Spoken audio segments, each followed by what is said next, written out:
खबर शामिल करते हैं सियालकोट पीपी 38 के एमपीए चौधरी एहसन सलीम बरियार और बरियार फैमिली की तरफ से ईद मिलन पार्टी और 14 मई को इमरान खान के जलसे को कामयाब करवाने के लिए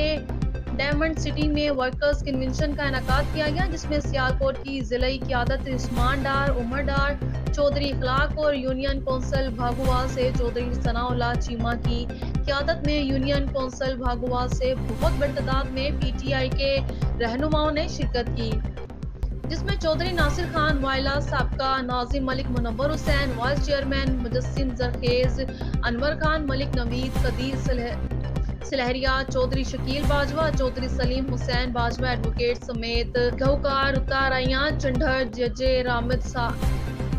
रामदास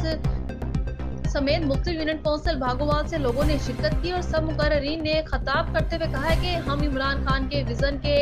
साथ हैं। इंशाअल्लाह इम्पोर्टेड हुकूमत के खिलाफ सियालकोट की गयूर अवाम 14 मई को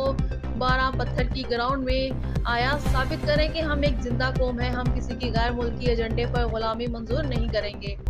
यूनियन कौंसिल भागोवाल उम्मीदवार चेयरमैन चौधरी सनाउल्लाह चीमा ने खिताब करते हुए कहा है कि शरीफ खानदान का कारोबार, रहन सहन सऊदी अरब और यूरोप में, पाकिस्तान तो इनके लिए बस कब्रिस्तान है। जब मरते हैं तो इनकी लाशें बाहर से आती हैं सियालकोट।